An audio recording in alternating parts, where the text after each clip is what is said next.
jox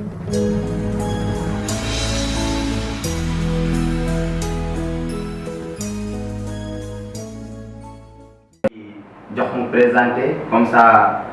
mu wax ñu seen liggéey fii ci Médina Yoro Foulah et bonjour chef. waaw bonjour monsieur Diao. maa ngi lay nuyu di nuyu équipe bi nga xam ne moom nga àndal. comme ni ma ko tàmmee di def rek man maa ngi tudd adjudant Babacar Dione. waaw maa ngi am fi ñëw comme chef de service départemental. waaw di Médina Yoro Foulah. waaw. merci mon adjudant léegi yéen lan moo nekk seen liggéey fii nii ci département bi parce que ñu bari dañuy dégg rek service de l'hygiène mais xamuñu seen liggéey. waaw service de l'hygiène nag seen liggéey fii ci département yi bëri na. du ma wax sax ci département mais damay wax ne service d'hygiène ci Sénégal. bëri na li nga xam ne moom lay liggéey. parce que li nga xam ne moom mooy suñu liggéey moom mooy fexe rek ba feebar du am wala bu feebar amee ñu fexe ba feebar boobu du law moom mooy du multiplier wu. moo tax en général yenn pandémie bu amee da ngay gis les services d'hygiène moom mooy nekk au front. mais ci suñu biir liggéey am na ci ay quelques points yoo xam ne mën naa leen ko citer. léeg-léeg da ngeen di gis service d'hygiène day dugg ci kër yi pour contrôler. contrôle bi ñuy def mooy di contrôler lépp li nga xam ni ay problème la ci wàllu service d'hygiène ci en matière d'hygiène quoi li nga xam ne moom mun na indi ay feebar. mel na ni nga nekk sa biir kër doo toppatoo kër gi doo toppatoo mbedd loolu yoon def ñu may ñu koy contrôler di ko xool pour di ci jéem a éduquer nit ñi. mel na ni aussi léeg-léeg da ngay gis service d'hygiène di dugg ci boutique yi wala ñuy dem parce que boo seetloo ci milieu bi ñu nekk surtout en milieu pël yi dañoo bëgg lekk te nekkul ne ñam bu nekk la ñuy lekk. waaw dafa am lekk boo xam ne nit ñi dañ koy préparer du ñu jël précaution yi nga xam ne ñoom ñoo ci war pour wàññi yenn feebar yi mais yemul foofu ndax am nañu yeneen liggéey moom mooy li ñuy wax la prophylaxie des maladies. fexe def prévention bi ba feebar yooyu du ñu dugg ci biir réew mi mel na ni feebar yi nga xam ne ñoom la ñuy dégg ci yenn dëkk yi mel ni Ebola ak yeneen feebar yi nga xam ne ñu ngi fi yaakaar naa ne Ebola bi mu amee service d'hygiène bokk na ci ñi nga xam ne ñoom ñoo nekkoon ci kanam pour fexe ba feebar bi dugg bu Sénégal. mel na ni aussi contrôle bi nga xam ne service d'hygiène da koy def ci frontière yi looloo tax frontière boo dem fii ci Sénégal am na brigade service d'hygiène boo xam ne ñu ngi foofu loolu bokk na ci suñu liggéey. nekk nañ fi aussi di jàppale collectivité locale yi ak collectivité territoriale yi ci lépp loo xam ne day gën a ñoŋal rek wér-gu-yaramu doomu aadama ci biir dëkk yooyu mun naa ko citer ci suñu liggéey. liggéey bi nag ñaari pàcc la benn pàcc bi moom mooy lépp li nga xam ne dafa feete ci affaire sensibilisation di jéem a waxtaan ak ñun di leen jéem a orienté te di leen jéem a won yoon lii la wax ci affaire bu set ak nii ko nit ki di defe mais aussi am na beneen pàcc bi moom mooy lépp li nga xam ne dafa féete nag ci affaire juridiction moom mooy lan li nga xam ne mun nañ laa jàpp teg la ay daan waaw ngay fay ay alamaan wala ñu lay arrêté waaw te arrestation yomb na suñu côté bu fekkee ne ñun toppee nañu liggéey bi ni nga xam ne noonu la ko yoon waxe chaque jour que Dieu fait bés bu yàlla sàkk mun nañu arrêté waaw loolu tam ma bëggoon koo leeral pour nit ñi gën a moytu waaw. ok merci beaucoup. kontaan nañ lool. léegi ñu bëggoon xam ne tamit ndax am ngeen matériel yoo xamante ne ndax mën ngeen combattre yeneen maladie yoo xamante ne dinañu sonal lool mooy si wàllu parce que ñu ngi door a dugg si nawet bi am naa dafay am ay yeneen maladie yoo xamante ne dañuy sonal loolu est-ce que am ngeen solution pour loolu. bon xam nga comme ni nga xam ne noonu lañ koy defee rek lépp loo gis dañ koy préparer. te état bi tam toogu ne yàcc rek di seetaan état bi bu ngi def kéem lay kattanam peut-être moyens yi mënul doy parce que duñu wax ne moyens yi doy dañu naan mënul doy li tax moyens yi mënul doy mooy xam nga bu fekkee ne recrutement bi day am at bu ne mais Sénégal dafa yaatu te boo xoolee département bu ne ci Sénégal am nañu benn brigade bu fa nekk pour nga am moyen personnel dina xaw a jafe. Deuxième chose mooy le moyen matériel am na fi parce que moyens yi nga xam ne moom la ñuy liggéey bokk na ci nawet buy ñëw dañuy def ay préparation dañuy def ay sensibilisation ci biir kër yi di dugg ci biir kër yi di waxtaan ak ñoom mais aussi dafa am benn activité bu ñuy wax opération technique opération technique bu ñu ko waxee mel na ni ñuy pomper pour wàññi yenn insectes yi nga xam ne mun nañu indi feebar comme weñ yi ak lépp li nga xam ne jëm na ci wàllu yooyu waaw yooyu ay jumtukaay lañu yoo xam ne yu ñuy liggéeyee la fii ci biir Médina Yoro Foulah te am na ci appareil yoo xam ne jox nañ ñu ko ñu ngi fi xam naa ne tey ci ngoon bu ñuy commencé dinañ génne matériel boobu pour population bi mun a xam ne ak lu mu mun a doon tam yàlla def na service d'hygiène am na yenn moyens yoo xam ne doté nañ leen ko ñu mën a def benn liggéey boo xam ne fii ci Médina Yoro Foulah liggéeyu kaaraange lay doon waaw. en France d'accord merci beaucoup. en France. naa tamit parce que ñu bari xamuñu lu waral pompe bi quoi parce que lu bari dañuy gis pompe bi rek mais xamuñu lu ko waral ak tamit est-ce que seen pompe yi fii rek la yem si Médina Yoro Foulah wala. waaw wàllu pompe boobu ñaanuñu mu yem fii rek ci Médina Yoro Foulah waaye dañ leen war a xam ne tam service d'hygiène bu liggéey day ànd ak commune yi mooy ñi nga xam ne ñoom ñoo ñuy dooleel moom mooy maire yi nga xam ne ñoom ñoo fi nekk ñoom ñoo ñu war a dooleel jàppale ñu ci wàllu liggéey ci seen gox parce que compétence bi c'est une compétence transférée aux collectivités locales lépp loo xam ne ñoom soxla nañ ko bu ñu ñëwee fii mu nekk loo xam ne wàllu service d'hygiène la ñun dinañ ci taxaw suñu kéem lay kattan ce qui veut dire liggéey bi du yem fii ndax bii nga xam ne moom la ñuy def dañ koy def mais dañ ciy ànd ak mairie bi dañ ciy ànd ak commune bi mais bu ñuy ànd ak commune bi tam ci liggéey bi day nekk ci ndigalu ki nga xam ne moom mooy chef département bi préfet bi nga xam ne moom moo fi nekk waaw. merci beaucoup. dina tamit ñu bëggoon xam ne est-ce que bëgg ngeen ak yeneen matériel yoo xamante ne baax na comme si wér-gu-yaram wala yeneen matériel yoo xamante ne bëgg ngeen matériel bi te amoo leen. bon loolu lu mënul ñàkk la parce que toujours da ngay xalaat di changer lu xew nga xam ne lii baax na ci sama département nga fexe nga am ko parce que boo seetloo ñun njëkkuñu woon nekk fii mais xool nañu ba xam ne local war nañ ko mun a am ñu fexe ba am local ni nga xam ne nag noonu la ñuy fexe ba am local noonu tam la ñu toppee suñu supérieur di leen wax li nga xam ne moom mooy suñu problème ak li nga xam ne loolu la ñuy soxla pour ñoom ñu mun ñoo jàppale te à chaque fois bu ñu tàllalee loxo ñoom ñu ngi ciy def seen kéem lay kattan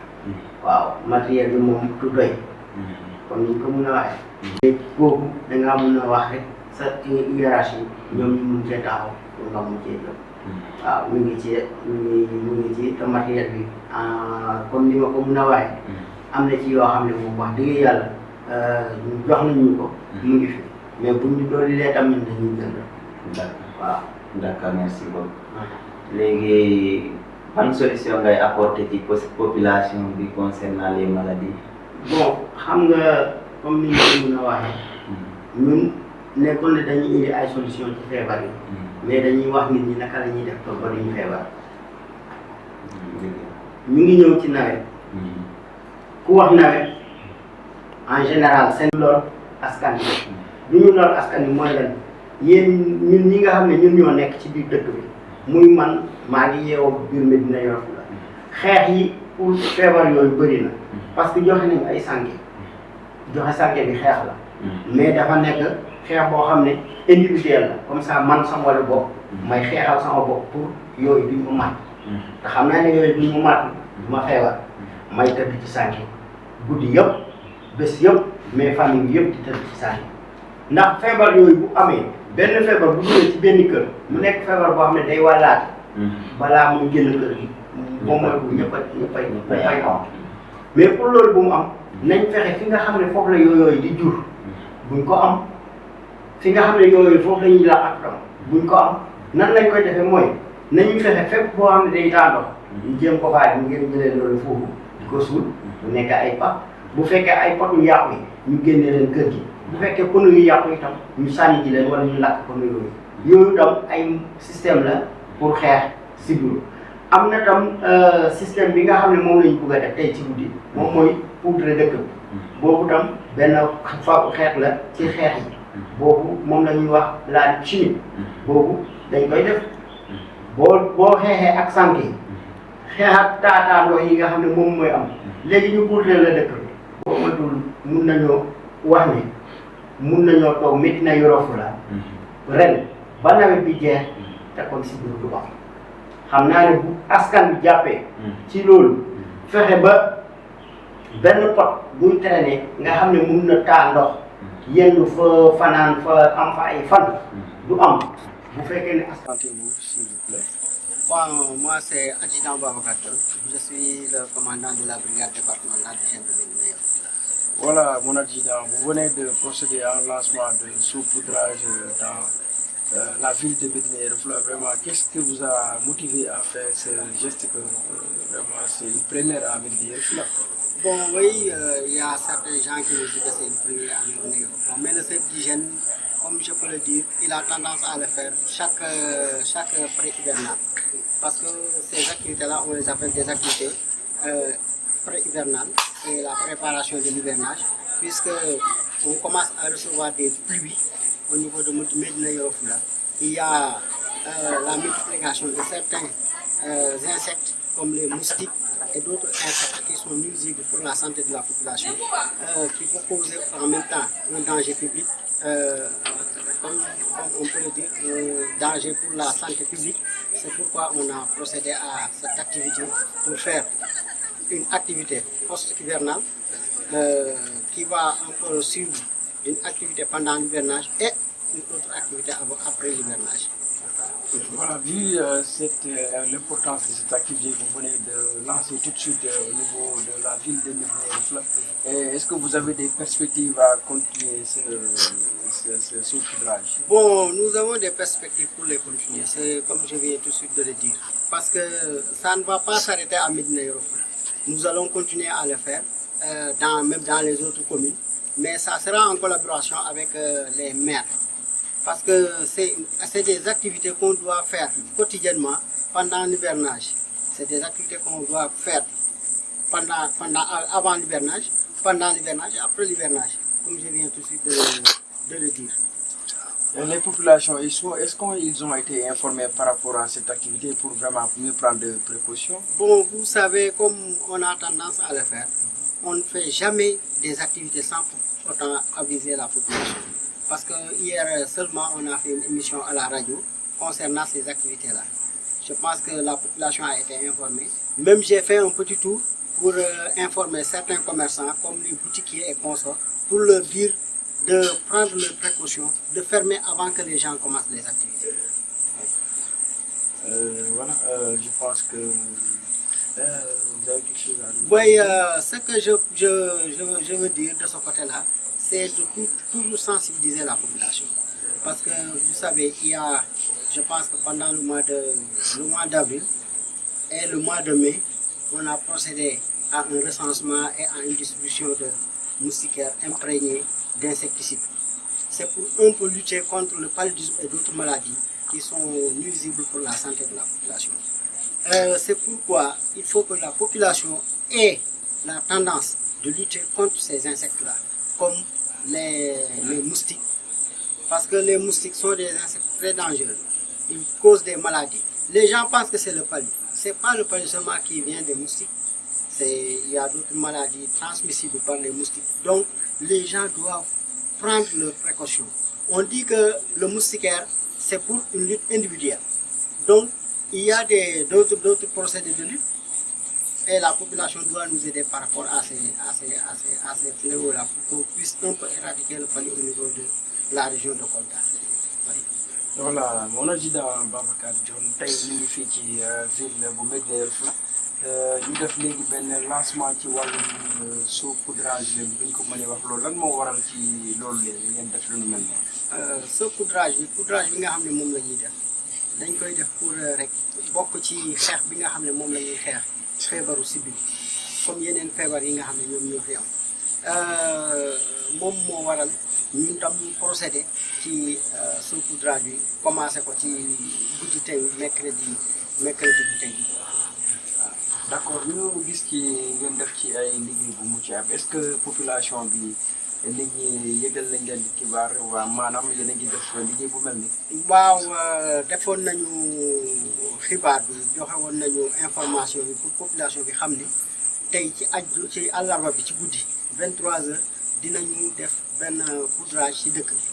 parce que démb rek def nañu benn émission ci rajo Jimera FM mais aussi def nañu beneen émission interview ak waa Fuladu TV pour ñi nga xam ne dañuy utiliser réseaux sociaux yi pour ñoom ñu mun a xam ne tey dinañ def activité bi pour ñëpp mun a jël précaution mun a préparer wu balaa heure bi di jot waaw. pérennisation yi nga xamante ne yéen a ngi koy fas yéene def ci département bi loo ci mën a dellu. bon pérennisation bi moom dañ koy def te activité bi ñaanuñu yàlla mu yem fii ci biir Médina Yoro Foulah bëgg nañu yeneen communes yi ñu def ko foofu pour ñoom tam ñu mun a jot seen wàll mais dañoo xam ne activités yi bu ñu koy def mënuñu koo def ci commune Médina Yoro Foulah kese parce que mairie bu Médina Yoro Foulah ni mu mun a def mun a jàppale service d'hygiène ba ñu def activité bi yeneen communes yi mun nañ ko moo tax dañuy lancer appel bi à tous les communes boo xam ne rek dem nga ba sa loxo jot sa ginnaaw nga mun a jege service d'hygiène ñun boo ñu waxee rek ñun dañ lay jàppale ci liggéey bi parce que loolu moom moo ñu fi bàyyi waaw. jërëjëf mu la merci beaucoup.